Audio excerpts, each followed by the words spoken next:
감사합니다. 오늘 본문에 보면 행음한다는 단어가 많이 나옵니다. 하나님께서 이스라엘 백성들에게 우상 숭배하는 것을 영적인 간음으로 그렇게 말씀하시고 그것을 행음한다고 그렇게 표현하고 있습니다. 이스라엘 나라가 북왕국 이스라엘과 남왕국 유다로 그렇게 나뉘어졌었습니다. 북왕국 이스라엘이 먼저 아수르에 의해서 지금의 시리아 땅에 있는 아수르에 의해서 BC 722년 8세기에 멸망을 하게 됩니다. 그 북왕국이 멸망하는 모습을 보고 그때 남왕국의 왕이 히스기야 왕입니다.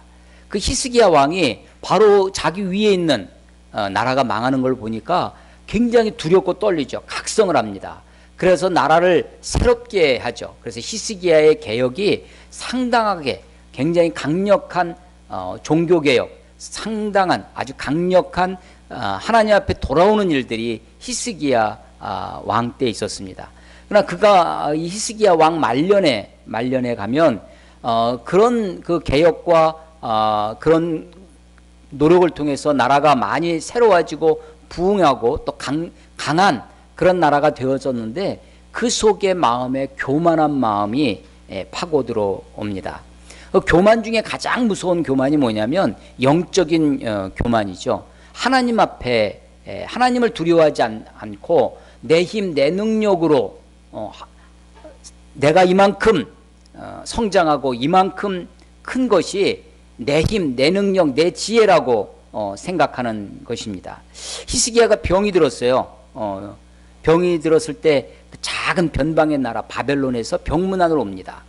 그 병문안을 뭐 비행기 타고 오는 게 아니니까 마차를 타고 말을 타고 사신들이 사절단이 오는 사이에 병이 났습니다. 하나님께 기도해서 면벽기도, 벽을 마주대고 자기 마지막이라는 거죠. 하나님 날 살려주지 않으면 이게 마지막입니다. 하나님밖에 없습니다. 라고 그렇게 기도합니다. 하나님이 15년을 더 살려주셨어요. 근데 그 사이에 병이 났습니다. 사절단 앞에 자기가 몸이 건강해지니까 이제 하나님을 잊어버립니다. 교만한 마음에 나라를 다 보여주고 자랑합니다. 이게 내 나라다, 내 힘이다, 내 능력이다 라고 하는 거죠. 하나님이 그 교만한 마음을 보셨습니다. 그래서 네가 보여준 그 모든 것이 그 나라에게 다 빼앗기고 다 끌려갈 것이다 라고 예언을 듣습니다. 그러면 그런 예언을 들으면 빨리 뉘우치고 회개하고 다시 하나님께 돌아와야 될 텐데 그런 일이 나 때에는 내가 살아있는 동안에만 없었으면 좋겠습니다. 그러니까 안일에 빠지는 거죠. 자기 안일에 빠져가지고 그냥 그렇게 살아갑니다. 그 사이에 악한 왕 므낫세가 태어나서 최장수 50여 년간 나라를 통치하면서 아주 나라를 그냥 우상숭배의 소굴로 만들어버립니다. 그래서 바른 말 하는 선지자들을 톱으로 켜서 죽여요. 그것도 살아있는 것을 그냥 치는 것이 아니라 마치 김밥처럼 통나무 속에 사람을 집어넣고 큰 통나무 속에 살아있는 사람을 집어넣고 그 통나무를 톱으로 키는 겁니다. 그래서 한 토막 한 토막 잘라서 그래서 이사야 선지자가 그렇게 죽었다고 그렇게 전해지죠. 그 므낫세가 심지어는 자기 아들을 몰렉에게 바치기 위해서 인신제사로도 바치는 온갖 우상숭배의 소굴이 됐던 것이 이 므낫세입니다. 그 므낫세뿐만 아니라 그 다음에 아몬 왕까지 나라가 아주 어지럽고 혼탁한 그런 나라가 되어집니다. 그럴 때 다시 나라를 재건하려고 일어선 왕이 바로 요시야 왕입니다. 오늘 6절에 요시야 왕 때 이때부터 다시 요시야 왕이 나라를 재건하려고 했습니다. 여러 가지 종교개혁도 하고 그 종교개혁의 출발점이 됐던 것은 뭐냐면 요시야가 이 성전을 청소를 합니다. 성전을 청결케 하기 위해서 구석구석 정리도 하고 청소를 하는데 율법 책이 발견이 됩니다. 그러니까 그 전까지만 해도 사람들이 제사를 어떻게 드렸냐면 그냥 전해 들은 이야기를 하는 거죠. 제사장으로부터 전해 들은 이야기, 전통이라는 이름으로 장로들의 유전이라는 이름으로 전해 들은 이야기로 신앙생활합니다. 그런데 요시야가 율법을 발견했어요. 그것을 읽게 합니다. 신하들에게. 그것을 요시야가 율법을 읽으면서 왕이 막 자기 옷을 찢는 거예요. 막 회개합니다. 그러면서 나라를 개혁해 나가기 시작했죠. 그런데 이 요시야가 그만 일찍 요절하고 맙니다. 애굽 왕 느고라는 애굽 왕이 저 북쪽에 있는 시리아를 치기 위해서 아수르를 치기 위해서 올라오는 것을 이 자기네 땅을 지나가는 이 애굽 군대를 요시야 왕이 가서 막습니다. 어디 감히 우리 남의 땅에 들어오느냐 하고. 근데 그게 무기토 전투였는데 그 무기토 전투에서 죽습니다. 그리고 나서 요시야가 일찍 죽고 나서 그의 아들, 그 이후에 요시야가 16대 왕입니다. 그리고 그 다음에 4명의 왕이 더 남왕국 유다에 남습니다. 그 마지막 20대에 가서 멸망하라는 거죠. 그러니까 요시야가 죽은 다음에 왕이 4명이 더 있어요. 근데 그 4명 가운데 3명이 요시야의 친아들입니다. 그러니까 아들이 여럿 있었는데 그 3명이 다 왕을 하는 거예요. 왜냐하면 제명의 왕을 다 못하니까. 3개월 만에 느고가 애굽왕 바로가 왕을 폐위를 시키고 다른 왕을 세웁니다. 얼떨결에 왕이 되는 거죠. 그러니까 자기가 애굽왕의 도움으로 왕이 됐으니까 애굽왕에게 온갖 조공을 다 바치죠. 조공을 바치기 위해서 백성들에게 세금을 걷는데 세금을 그냥 걷어서 평상시에 세금은 나라를 유지하는 데 쓸 텐데 그것으로 안 되니까 더 많은 세금을 갈취를 거죠. 백성들의 세금을 갈취해서 그들을 괴롭혀서 거기서 쥐어짠 세금으로 애굽 다른 나라에 조공을 갖다 바치는 것입니다. 이런 왕이 애굽 이 요시야 왕의 3 아들이 다 왕이 되고 한 사람만 자기 아들을 그러니까 손자가 왕이 되는 거죠. 그러면서 마지막 4명의 왕이 지나고 나라가 망하는 것입니다. 자, 이 요시야 왕 때 하나님이 보낸 선지자, 하나님이 세운 선지자가 바로 눈물의 선지자 예레미야입니다. 그래서 오늘 6절에 예레미야 왕 때 여호와께서 또 내게 이르시되, 이 예레미야를 통해서 하나님의 말씀을 예언합니다. 북왕국 이스라엘과 남왕국 유다를 동시에 다 이야기를 합니다. 그런데 북왕국 이스라엘을 향해서는 6절에 보면 너는 배역한 이스라엘, 북왕국 이스라엘은 배역한 faithless, 믿음이 없어요. 신실함이 없습니다. 그런데 남왕국 유다는 반역한 유다랍니다. 그러니까 단어가 비슷하죠. 우리말도 배역한, 반역한, unfaithfulness입니다. 북왕국은 배역했고 남왕국은 반역했고, 누구에 대해서? 하나님께 대해서 그런 것입니다. 그 내용이 뭐냐면 전부 다 우상숭배입니다. 6절에 보면 높은 산, 모든 높은 산에 오르며 모든 푸른 나무 아래 가서, 높은 산에 등산하러 가는 것이 아닙니다. 거기에 산당을 지어 놓습니다. 이 산당은 가나안에 원래 있던 것입니다. 이것은 특정한 종교, 특정한 신을 섬기는 것이 아니라 그 높은 곳에 가야 이 신과 더 많이 교접할 수 있다고 생각을 해서 높은 곳에 산당을 지었습니다. 누구든지 가서 제사를 지내는 거죠. 가나안의 여러 신들이 거기 올라가서 대표적인 신이 바알 신이었습니다. 그런데 가나안을 여호수아가 정복합니다. 그러고 나서 그들을 지배하기 시작하는데 완벽한 지배는 아니었습니다. 완전한 정복은 아니고 불완전한 정복입니다. 다 원래 하나님은 가나안에 들어가면 그 족속을 다 진멸하고 다 쫓아내라고 하셨는데 여호수아가 그렇게 하지 못합니다. 왜냐하면 강력한 부족을 만나면 그냥 적당히 타협하고 그들을 종으로 부리고 사는 겁니다. 또 어떤 부족은 일부러 얘네들을 종으로 부리기 해서, 그래서 어떤 부족은 못 쫓아내고 어떤 부족은 안 쫓아내고, 그래서 엉거주춤하게 가나안 족속들과 동거하는 상황이 됩니다. 그게 사사시대의 역사입니다. 사사시대에 그래서 이스라엘 사람들이 그 사사시대에 가나안 족속들을 배우고 저들이 어떻게 이 땅에서 살아가고 있는지, 저들이 어떻게 풍요와 번영을 누리는지 세상을 배우게 됩니다. 근데 그 배움의 핵심이 뭐였냐면 풍요와 번영을 가져다 주는 바알이었습니다. 이 바알은 풍요와 번영의 신이라 이 신 앞에 나아가서 예배하고 제사를 하는데, 이 신이 우리들에게, 바알 신이 풍요를 내려주려면 신을 자극을 해야 되는데, 자극을 하려면 어떻게 한다고요? 그 앞에서 춤도 추고 노래하고 막 우리 찬양하듯이 막 그렇게 합니다. 근데 그것만 가지고는 그냥 평상시에 그렇게 해서는 신을 다 감동시킬 수 없어요. 그러니까 신을 감동시키기 위해서 그 앞에서 요상한 짓거리를 합니다. 그게 뭐였냐면 신전을 섬기는 사제들과 함께 거기서 성행위를 하는 거죠. 그게 성전 매춘부가 되는 것입니다. 그래서 그것을 보고 막 흥분하고 우리도 그렇지 않습니까? 주색 잡기라는 말이 있어요.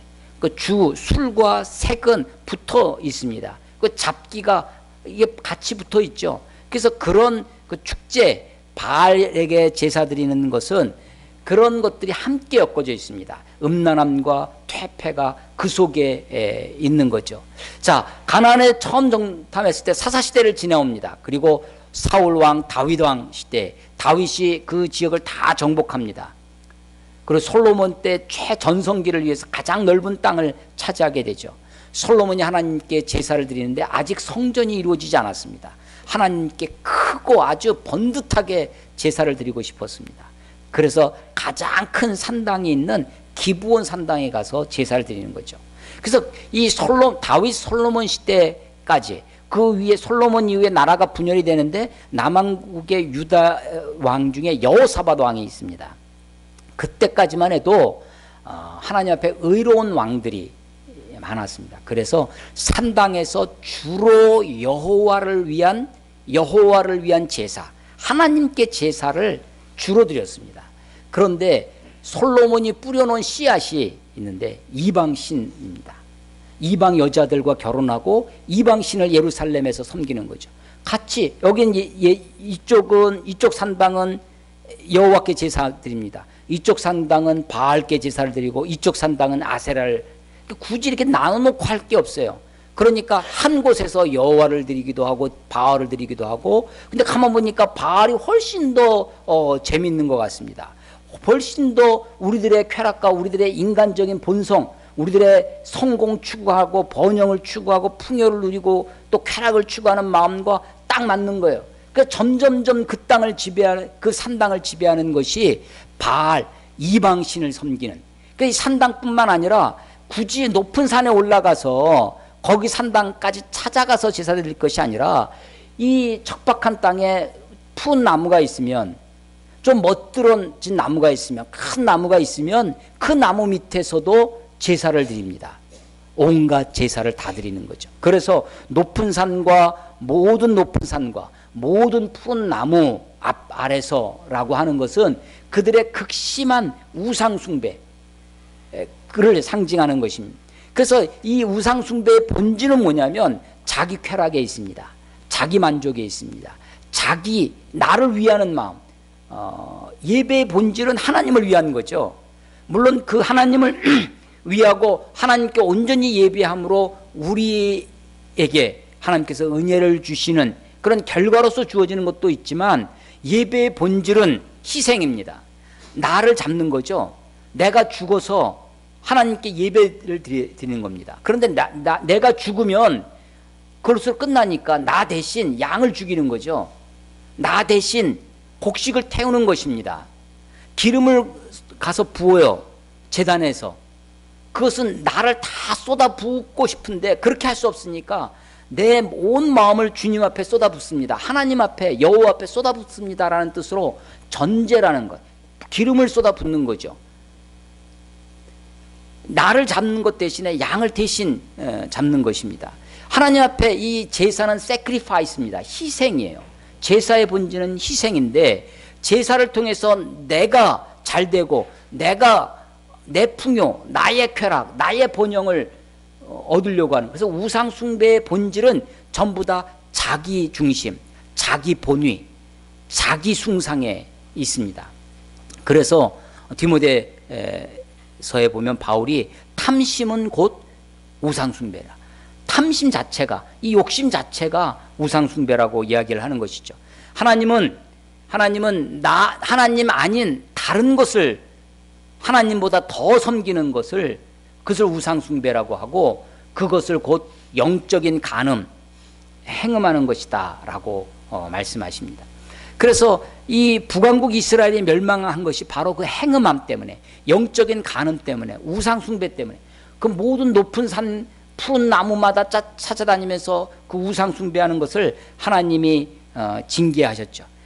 7절에 보면 그가 이 모든 일을 행한 후에 내가 말하기를 그가 내게로 돌아오리라 하였으나 아직도 내게로 돌아오지 아니하였고, 그들이 하나님께 돌아오지 않습니다. 회개하지 않아요. 그래서 그들을 완전히 내쫓았습니다. 8절, 내가 배역한 이스라엘이 간음을 행하였으므로 내가 그를 내쫓고 그에게 이혼서까지 주었을 때, 이혼서까지 주었다는 것은 완전히 관계를 정리했다는 거죠. 북왕국 이스라엘이 722년 기원전 722년에 완전히 아수르에게 멸망한 사건, 그것을 이혼 증서를 줬다라고 표현을 하는 것입니다. 북왕국 이스라엘. 그런데 그 모습을 보고도 반역한 죄송합니다. 반역한 자매 유다가, 남왕국입니다.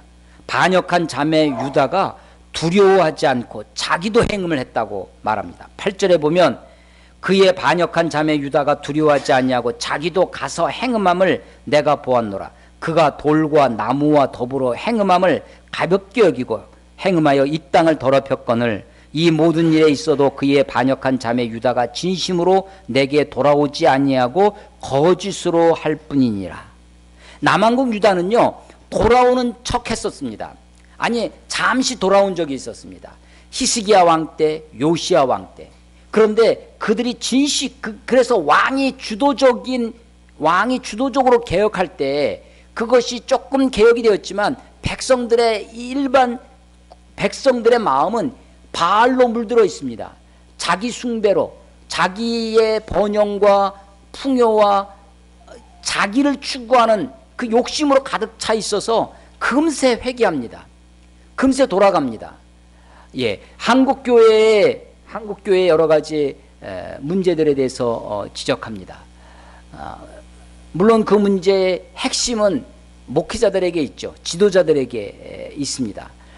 그런데 이제는 그 지도자들에 의해서 소위 잘못된 교육, 말씀과 상관없이 소위 번영신약이라고 하는 세상의 학문과, 그래서 제가 언제 한번 글을 보니까 이런 것이, 거짓에 물들은, 거짓에 익숙해져 있어요. 그래서 이 식사를 하는데, 음식을 하는데 아주 조미료에 익숙한 그런 음식에 길들여진 입들이 되어버렸습니다. 그래서 정말 나는 우리 식당은 순수한 재료로만, 그런 조미료를 넣지 않고 그 원재료로만 가지고 요리를 하겠다, 아주 좋은 그런 유기농 식사를 제공하겠다 해서 합니다. 그런데 손님들이 안 오는 거예요. 사람들이 이 맛이 없다고 안 오는 겁니다. 그래서 결국은 어떻게 되냐면 그 길들여진 그 맛에 다 돌아가는 거죠. 그래서 거짓이 오히려 악화가 양화를 구축하는 결과를 낳습니다. 화폐가 옛날은 금화폐, 진짜 금으로 다 화폐를 했습니다. 근데 그 화폐를 다 금으로 만들려니까 금이 모자라잖아요. 그러니까 겉에만 금을 하고 속에는 다른 쇠를 집어넣습니다. 이게 나쁜 화폐죠. 악화입니다. 그래도 그 화폐를 찍어내는 나라에서, 국가에서 그 화폐를 인정을 하고 보증을 하기 때문에 그 악화도, 나쁜 화폐도, 이 금이 부족한 화폐도 그냥 그것을 믿고 화폐로 쓰는 거죠. 나한테 좋은 화폐, 진짜 100% 순수한 금화폐가 있고, 금화가 있고, 반은 쇠고 반은 금인 악화가 있습니다. 어떤 화폐부터 먼저 쓰겠어요? 똑같은 금액은 다 10,000원짜리 화폐예요. 어떤 걸 제가 쓰겠어요? 당연히 악화를 쓰는 거죠. 진짜 금화는 금고에 넣어놓습니다. 집에. 그래서 진짜는 속에서 사용하지 않고 계속 쌓여갑니다. 사용이 안 돼요. 시장에 돌아다니는 것은 전부 다 나쁜 화폐만 돌아다닙니다. 악화만 돌아다니죠. 그래서 악화가, 나쁜 화폐가 좋은 화폐를 쫓아내버립니다. 그래서 구축한다 할 때 그 축자가 쫓을-축자예요. 축출하다, 쫓아버리는 거예요. 드라이브 시키는 겁니다. 그래서 나쁜 화폐가, 나쁜 것이 좋은 것을 몰아냅니다. 그래서 이제 완전히 모든 것이 나쁜 것이 거짓이 판을 치는 그런 것을 보고 우리가 악화가 양화를 좋은 화폐를 구축했다. 약화가 그래서 그렇게 되는 거죠. 그래서 세상 사람들이 이 남한국 유다가 히스기야 왕이 종교개혁을 했습니다. 요시야 왕이 종교개혁을 해요. 그런데 백성들은 대다수가 지금 어떻게 물들어 있냐면 바알에 물들어 있습니다. 풍요와 번영을 자기 쾌락을 추구하는 삶을 하나님 없는 삶에 익숙해져 있어요. 그리고 그 거짓을 추구하는 그런 탐욕에 물든 삶이 백성들의 삶으로 뿌리 깊게 잠겨 있습니다. 그래서 잠시 돌아옵니다. 잠시. 그런데 이내 곧 히스기야가 죽고 요시야가 죽은 다음에는 곧바로 다시 돌아가 버리는 것이죠. 자, 그거 10절 말씀입니다. 이 모든 일이 있어도 나의 반역한 자매 유다가 진심으로 내게 돌아오지 아니하고 거짓으로 할 뿐이니라. 여호와의 말씀이니라. 여호와께서 내게 이르시되 배역한 이스라엘은 반역한 유다보다 자신이 더 의로움이 나타났나니. 자, 보십시오. 북왕국이 먼저 멸망했습니다. 그런데 남왕국 유다는 회개할 기회를 주시는 거예요. 선지자도 이사야를 비롯해서 미가 선지자뿐만 아니라 또 왕들도 히스기야나 요시야나 이런 왕들이 있었습니다. 그런데도 불구하고 회개하지 않냐고 잠시 회개하는 척하다가 다시 더 악해지는 모습을 보고 하나님이 심지어 뭐라고 하냐면 북왕국 이스라엘이 훨씬 낫다. 북이스라엘이 훨씬 더 의롭다는 거죠. 그 이야기는 남왕국 유다가 훨씬 더 하나님 앞에 배역했다는 것입니다. 그래서 결국은 남왕국 유다의 예루살렘이 있습니다. 하나님의 도성이라고 하는 그 예루살렘 한가운데 하나님의 성전이 있습니다. 그 하나님의 성전에 하나님의 이름이 담겨진 법궤가 있죠. 그런데 하나님은 그것을 다 무너뜨리는 겁니다. 남왕국 유다를 성전을 무너뜨립니다. 그리고 그 법궤를 빼앗아 버리는 것이죠. 하나님의 이름에 합당한 삶을 살지 못하는. 그래서 오히려 북왕국 이스라엘보다 남왕국 너희가 더 악하다라고 하는 것입니다. 그런데 오늘 이 본문은 우리들에게 이런 배역한 이스라엘, 반역한 유다를 향해서 하나님이 이 예레미야를 통해서 돌아오라고 촉구하는 그런 말씀입니다. 12절에 보면 배역한 이스라엘아 돌아오라. 나의 노한 얼굴을 너희에게로 향하지 아니하리라. 나는 긍휼이 있는 자라. 노를 한없이 품지 아니하느니라. 여호와의 말씀이니라. 너는 오직 내 죄를 자복하라. 이는 내 하나님 여호와를 배반하고 내 길로 달려 이방인들에게 나아가 모든 푸른 나무 아래로 내 목소리를 듣지 아니하였음이라. 여호와의 말씀이니라. 여호와의 말씀이니라. 배역한 자식들아 돌아오라. 나는 너희의 남편임이라. 하나님이 전능하신 하나님이 창조주이신 하나님이 우리들을 향해서 나는 너의 남편이라고 말씀하십니다. 하나님이 하나님과 인간과의 특별히 이스라엘 백성과의 관계를 몇 가지로 설명을 하십니다. 크게는 둘로 나눌 수 있어요. 하나는 비인격적인 것으로 비유하는 것입니다. 이런 겁니다. 하나님이 나는 토기장이요 너희는 진흙이라고 합니다. 하나님의 주권을 상징하는 하나님이 토기장이에요. 토기를 만드는. 이스라엘 백성들은 진흙에 불과합니다. 하나님 마음대로 빚으신다는 거죠. 토기장이와 진흙. 또 이런 것도 있습니다. 하나님을 포도원을 가꾸는 주인으로 이스라엘을 포도나무로 식물로 비유합니다. 자, 진흙보다는 훨씬 낫죠? 포도나무가. 좀 더 나가면 하나님이 자기를 뭐라고 비유하냐면 나는 목자라. 너희는 양이라. 동물로 비유한 적이 있습니다. 자, 진흙과 같은 물질로도 비유하시고 포도나무라는 식물 또 양이라고 하는 동물로도 비교하십니다. 그러나 이런 것은 다 인격적인 관계가 아니죠. 그런데 하나님이 이스라엘 백성들을 아주 인격적인 관계로 설명하신 것이 있습니다. 물론 가장 기본적인 하나님과 이스라엘 백성들과의 가장 기본적인 관계는 창조주와 피조물의 관계입니다. 그러다가 하나님이 아브라함을 부르셨어요. 아브라함, 그래서 이스라엘 민족을 부르십니다. 그래서 구약성경에 계속해서 나오는 말씀 중에 하나가 뭐냐면 나는 너희의 하나님이 되고 너희는 내 백성이 되리라. 내 백성이라고 합니다. 하나님이. 내 백성. My people. 내 백성입니다. 그래서 백성, 그것은 백성과 대비되는 것이 뭐냐면 왕입니다. 하나님의 다스리심, 하나님의 통치를 받는 이스라엘 백성들을 향해서 내 백성이라고 말씀하십니다. 조금 더 나아가서 비유하시는 것이 뭐냐면 오늘의 이봅니다. 하나님이 자신을 남편이라고 합니다. 그럼 이스라엘 백성들은 뭐가 돼요? 아내가 되는 것이죠. 부부관계처럼 설명합니다. 그래서 서로 신의를 지키고 정조를 지키고 그 관계로 나아가는 것이 남편 부부관계로 설명을 하는 것이죠. 그래서 우상 숭배를 아주 하나님이 강하게 지적하실 때 그때 말씀하시는 것이 뭐냐면 부부관계입니다. 호세아서가 대표적인 거죠. 나는 하나님이 말씀하십니다. 이스라엘 내가 너에게 장가들어. 하나님이 창조주신 하나님이 피조물에 불과한 벌레만도 못한 우리들에게 내가 너에게 장가들시겠답니다. 그리고 그 내가 너에게 장가들어 영원히 함께하겠다고 진실과 인애로 사랑으로 너희에게 장가들이시겠다고 말씀하시는 거죠.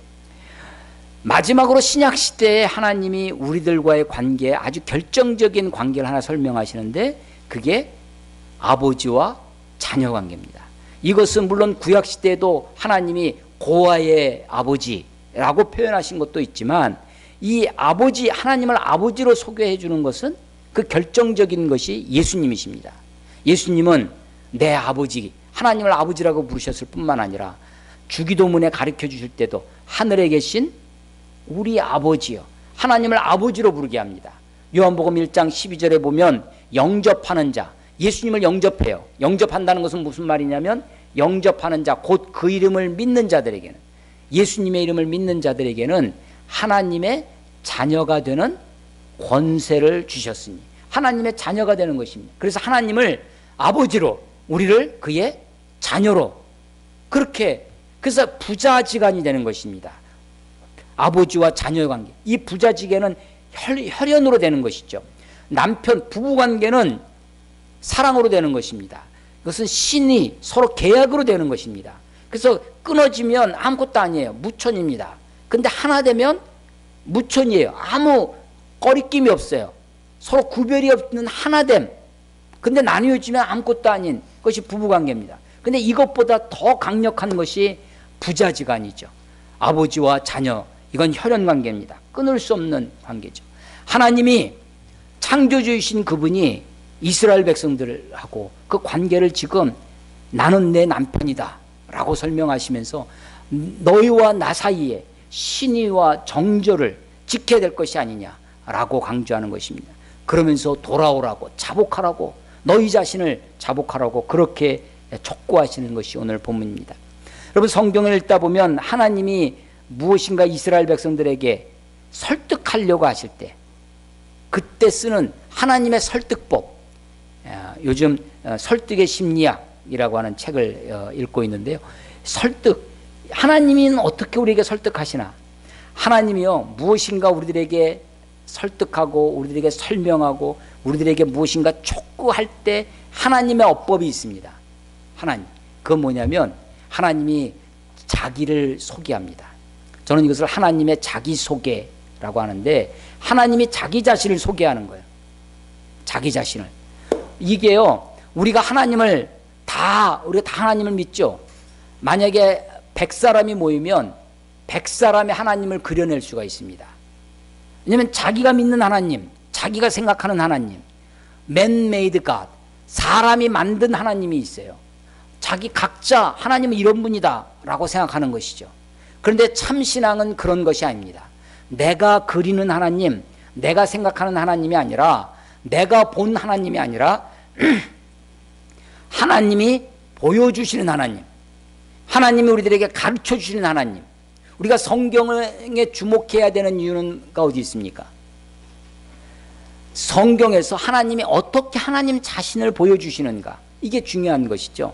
그것 중에 우리가 성경의 역사나 이야기할 때 하나님이 이런 분이시구나 우리가 생각할 수 있습니다. 그런데 그런 것 말고 보다 아주 본질적으로 하나님이 자기 자신을 나는 무엇이다, 나는 전능한 하나님이라, 나는 방패다, 나는 여호와다, 라고 하나님이 자기 자신을 설명하시는 것이 있습니다. 하나님이요, 이스라엘 백성들에게 하나님이 껐하면 하시는 말씀, 이스라엘 백성들에게 하시는 말씀이 뭐냐면, 나는 너희를 애굽 땅 종되었던 데에서 구원해낸 여호와라.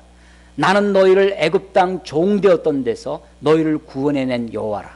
나는 하면서 하나님이 계속해서 우리들에게 말씀하시는 게 뭐냐? 하나님이 어떤 분이신지를 설명합니다. 하나님이 어떤 분인지를, 우리가 무엇인가 우리를 설득하려 할 때 하나님의 설득법, 하나님의 설득법에 아주 독특한, 하나님의 독보적으로 보이는 것이 뭐냐면 하나님을 이해하라는 것입니다. 하나님을 알라는 것입니다. 내가 누군지. 하나님이 지금 자기 자신을 뭐라고 설명하냐면, 나는 너희의 남편이라는 것입니다. 내가 너희를 사랑하여 내 아내로 맞이했다는 것입니다. 나와 너희 사이에 사랑으로, 신의로, 믿음으로, 신뢰로 하나 되어야 할 부부라는 것입니다. 내가 그래서 너희를 불렀다는 것입니다. 이 하나님이 우리를 부르실 때 어떻게 불렀냐면, 오늘 본문에 보면 이런 표현이 있습니다. 14절에 보면, 나는 너희 남편임이라. 내가 너희를 성읍에서 하나를 골랐다는 것입니다. 선택했다는 것입니다. 내가 너희를 성읍에서 하나와 족속 중에서, 여러 족속 중에서 둘을 택하여, 이것 하나 고르고 저것 하나 고르고, 하나님이 고르고 골라서 내 아내로 맞이했다는 것입니다. 세상에 많은 여자가 있지만 내가 내 아내를 선택하는 거지 않습니까? 내 남편을 선택하는 거지 않습니까? 하나님이 성읍 중에서 하나를 골랐습니다. 여러 족속 중에서 둘을 골라서 자기 아내로 삼으셨습니다. 하나님이 나는 너희의 남편이라. 그런데 너희가 남편을 버젓이 두고, 오늘 저희가 6절부터 읽었는데 1절부터 있는 말씀이 3장 1절에 보면, 그들이 말하기를 가령 사람이 그의 아내를 버림으로 그가 그에게서 떠나 타인의 아내가 된다 하자 남편이 그를 다시 받겠느냐? 그리하면 그 땅이 크게 더러워지지 않겠느냐 하느니라.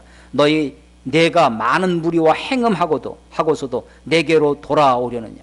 자, 하나님이 남편이신 그분이 버젓이 있는데도 불구하고 그 남편을 버리고 남편을 떠나서 온갖 것들을 우상숭배하는 것입니다. 온갖 것들과 행음하는 것입니다. 영적인 간음을 이야기하고 있는 것입니다. 하나님의 설득법입니다. 하나님이 나는 누구다? 나는 전능한 하나님이라. 나는 너희를 애굽 땅 종되의 때에서 구원한 여호와라. 나는 남편이라. 신의를 버린 이스라엘 백성들에게 하나님과의 정조를, 그 믿음을, 신뢰를 깨어버리고 하나님을 버리고 돌아간 그들을 향해서 나는 남편이라 라고 이야기를 합니다. 야고보서 4장 4절로 5절에 보면 이런 말씀이 있습니다. 간음한 여인들아. 이 간음한 여인이 그냥 실질적인 이런 간통을 저지른 그런 얘기를 하는 것이 아니라 영적인 간음을 얘기하는 것입니다. 간음한 여인들아, 세상과 벗된 것이 하나님과 원수됨을 알지 못하느냐? 그런즉 누구든지 세상과 벗이 되고자 하는 자는 스스로 하나님과 원수되는 것이니라. 너희는 하나님이 우리 속에 거하시는 성령이 시기하기까지 사모한다 하신 말씀을 헛된 줄로 생각하느냐? 하나님이 우리 안에 성령님으로 거하십니다. 근데 그 성령님이 우리들을 어떻게 사랑하시냐면 시기하기까지 사모한답니다. 시기하기까지. 하나님이 우리를 사랑하시는데 이 독점적인 사랑을 요구하십니다. 내가 한 아내를 아내로 맞이했습니다. 내가 한 남자를 남편으로 맞이했어요. 근데 이 남자가 나만을 사랑하는 게 아니라 다른 여자도 사랑합니다. 이 여자가 나만을 사랑하는 것이 아니라 다른 남자도 사랑해요. 그래가지고는 부부가 될 수 없는 것이죠. 부부의 사랑은 독점적인 사랑입니다. 하나님이 이 세상을 사랑해서 이 세상과 벗된 것이 하나님과 원수된다는 것을 야고보 기자가 얘기하면서 그런 사람들을 향해서 간음한 여인이라고 이야기하는 것입니다. 제가 중학교 때 일입니다. 중학교 때 그때 미국인들이 와서 우리가 뭐 아프리카나 이런데 선교팀 단기 선교 가듯이 미국인들이 한국에 이렇게 전도팀으로 온 적이 있었습니다. 그래서 제가 다니는 교회, 아주 그때도 작은 교회, 저는 주로 이런 작은 교회, 개척교회를 주로 섬겼는데 중학교 때입니다. 그분들이 와서 설교를 해요. 근데 설교 통역자가 없었습니다. 그러니까 통역하신 분이 미군 부대에서 근무하셨던 분인데 신앙이 별로, 교회는 다니긴 했는데 신앙은 별로 없어서 통역은, 일반 통역은 잘 하시는데 설교 통역은 이게 잘 어려우신 거예요. 근데 그래도 설교 통역하실 분이 없으니까 이제 그분이 통역을 했습니다. 근데 어디서 막혔냐면 하나님을 표현하는데 jealous God이라는 거예요. 시기하는 하나님. 이 대목을 하는데 이 하나님이 시기하신다라는 그 표현에 이분이 자기 논리로 안 되는, 아니 하나님이 시기하신다니, 하나님은 사랑, 자비, 모든 것을 품어주고 막 해야 되는데 시기하고 투기하고 질투하는 하나님, 이게 자기 생각에 거기서 자기 생각이 막힌 거예요. 아니 하나님, 그러니까 갑자기 이 통역이 당황하기 시작하면서 그 다음부터 나중에 물어봤죠. 교회에서 이제 그래도 교회는 나오셨기 때문에 우리가 집사님 부르던 분이셨는데 자기는 그 설교가 이해가 안 됐다는 거예요. 하나님이 시기하신다니 그런 거죠. 하나님이요, 이게 출애굽기에 나오는 말씀입니다. 출애굽기 20장 5절 말씀. 나는 너희를 시기하기까지. 무슨 대목에서 나오는 거냐면 10계명에서 오는 겁니다. 10계명 첫 계명에 나 이외에 다른 신을 두지 말지니라. 제 2계명에 어떤 우상이라도 만들지 말라. 하늘에 있는 것이나 땅에 있는 것이나 땅 아래에 있는 것이나 어떤 형상으로도 만들지 말라. 나는 시기하는 여호와인즉. 하나님이 자기 자신을 나는 시기하는 하나님이다. 나는 jealous God이라고 하는 것입니다. 시기하는 하나님이 우리를 어떻게 사랑하십니까? 하나님은요, 우리들을 사랑하실 때, 하나님 우리를 사랑하실 때 우리를 마치 세상에서 사랑할 자가 나 하나밖에 없는 것처럼 사랑하십니다. 다른 어떤 대체물이 아니라 나 하나를 위해서 사랑하시는 것이죠. 하나님은 우리들에게 절대의 사랑을 주셨습니다. 그래서 우리들에게 요구하시는 것이 절대의 사랑을 요구하는 것이죠. 하나님이 아브라함에게 너의 아들 이삭을 모리아 산에 가서 바치라고 하는 것이 무엇입니까? 아브라함에게 있어서 이삭은 어떤 존재입니까? 어쩌면 그 이삭이 하나님 앞에 우상이 될 수 있습니다. 이삭 때문에 하나님을 온전히 섬기지 못하는 그 존재가, 하나님은 그것을 아브라함에게 요구하시는 거죠. 한 부자 청년이 왔습니다. 예수님 앞에 나아가서 내가 어떻게 하여야 선을 행하리? 네가 가지고 있는 것이 무엇이냐? 다 팔아서, 너의 재물을 팔아서 가난한 사람들에게 나눠주라 라고 했더니 이 청년이 근심하며 예수님을 떠나갑니다. 왜? 아니 우리가 물질을 소유하는 것이 다 악이겠습니까? 우리가 재물을 가지고 있는 것이 다 악이겠어요? 그렇진 않겠죠. 그런데 그 사람에게 있어서, 그 부자 청년에게 있어서 재물은 바로 하나님을 대신하는 우상과 같은 그런 존재인 것입니다. 하나님은 때때로 우리들에게 그런 것을 요구하십니다. 하나님은 우리의 삶 속에 첫 자리에 하나님이 놓여지기를 원하시고 있는 것이죠. 하나님보다 더 사랑하는 것이 있다면 그것이 우상일 것입니다. 세상과 벗되는 것이, 우리가 세상 속에 살아갑니다. 너희는 세상의 소금이라고 말씀하십니다. 우리가 세상을 떠나서 살 수 없는 자들이죠. 너희는 세상의 빛이라고 말씀하세요.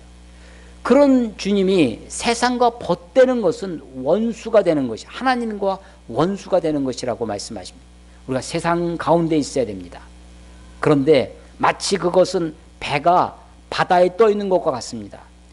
바다에를 떠 있지 않은 배는, 육지에 그걸 끌어올려서 육지에 올려놓은 배는 그건 의미가 없습니다. 오히려 짐만 될 뿐입니다. 배는 바다에 있어야 존재 가치가 있죠. 그런데 배가 바다를 등지고 있어야 됩니다. 바닷물이 잠깐 들어오는 것은 파도가 쳐서 잠깐 바닷물이 들어올 수는 있죠. 아니 좀 파도가 많이 쳐서 물이 많이 들어왔어요. 어떻게 되겠습니까? 물을 퍼내야죠. 아니 배가 조금 구멍이 생겨서 물이 막 솟아요. 어떻게든지 그걸 틀어 막아야죠. 배가 침몰하지 않으려면. 내 삶 속에 바닷물이 들어올 수 있습니다. 튀겨올 수도 있어요. 파도가 치듯이. 그것을 닦아내기도 하고 물을 퍼내기도 합니다. 구멍이 나면 메꾸기도 해서 침몰하지 않게. 근데 그것을 자꾸만 용납합니다. 물 조금 들어, 물 좀 그 정도쯤이야 하면서 자꾸만. 아니 보니까 저 바닷속에 고기가 있습니다. 고기와 함께하기 위해서 물과 배가 뒤집혀지면 세상을 바다를 등지지 않고 우리가 세상 속에 살아갑니다. 그런데 우리가 너무나 세상을 닮아갑니다. 하나님을 닮아가지 아니하고 세상을 닮아갑니다. 아니 교회도 세상을 닮아갑니다. 교회의 원리가 교회가 세상의 법과 세상의 원리대로 되어져 가기 때문에 교회가 힘을 잃어버리는 거죠. 교회는 정말 하나님의 법대로 하나님의 뜻대로 교회가 운영되어지고 교회가 이끌어져야 할 것입니다. 세상의 경영학의 법칙이나 그래서 큰 교회를 하시는 목사님들을 두고 우리가 하는 이야기가 있습니다. 저분은 아마 사업을 했어도 성공했을 거야. 사업을 했어도 성공했을 거예요. 그러니까 큰 교회가 신문사를 운영해도 성공합니다. 뭘 해도 다 하죠. 왜냐하면 원리가 똑같기 때문에 그렇습니다. 세상과 똑같기 때문에 그렇습니다. 세상을 이 세대를 거스려 살아야 되는 거죠. 세상 속에 있지만 세상에 속하지 않아야 됩니다. In the world, 세상 속에 있어요. 그러나 not of the world, 세상에 속하면 안 됩니다. 세상 가운데 있지만 세상에 속하지 않은 자, 그것이 그리스도인일 것입니다. 교회가 교회 되어야 됩니다. 교회가 세상을 닮아가지 않아야 될 것입니다. 우리들의 삶도 그러합니다. 우리도 세상 속에 살아갑니다. 세상을 떠나 살 수 없습니다. 그러나 세상을 닮아가는 것이 아닙니다. 세상과 벗되어 사는 것이 아닙니다. 세상과 벗되면 하나님과 원수된다고 야고보 기자가 이야기하십니다. 하나님이 우리들을 사랑하시되 시기하기까지 사모하신다는 말씀을 기억해야 할 것입니다. 성령이 우리 안에서 우리를 시기하시면서까지 그렇게 사모하십니다. 북왕국 이스라엘이 배역한 이스라엘이었습니다. 남왕국 유다는 반역한, 그래서 도끼인 객긴 같아요. 둘 다 똑같아 보입니다. 그런데 하나님이 남왕국 유다를 더 악하다라고 말씀하시는 이유는 그런 이스라엘을 보고도 이스라엘이 아주 멸망해서 아주 이혼 증서까지 써줄 정도로 그렇게 하나님의 심판을 받는 것을 네가 두 눈 뜨고 보고도 회개하지 아니하고 돌아오는 척만 하고 거짓으로 다시 그렇게 돌아가는 모습을 보고 남왕국 유다를 더 악하다고 하시고 남왕국 유다의 그 예루살렘을 무너뜨리고 성전을 파괴하고 법궤를 빼앗아 가는 것입니다. 하나님이 어쩌면 우리들에게 그러할런지 모르겠습니다. 우리가 세상의 모습을 보고 그러함에도 불구하고 회개하지 아니하고 자복하지 아니하고 주님 앞에 돌아오지 않는다면 하나님은 이 땅을, 이 백성을, 이 땅의 교회들을, 저와 여러분들을 그렇게 멸하시고 흩으실 것입니다. 오늘 본문에 이 예레미야가 이스라엘에서 돌아오라고, 자복하라, 배역한 자식들아 돌아오라, 나는 너희의 남편임이라. 그렇습니다. 남편이신 하나님이 자기 자신을 남편으로까지 표현하시면서 우리들을 그렇게 기다리시고 우리의 순수한 사랑, 우리의 독점적인 사랑을 요구하시는 우리 주님 앞에 깨끗하고 순전한 마음으로 살아가는 저와 여러분이 되시기를 주의 이름으로 축원합니다. 기도하겠습니다.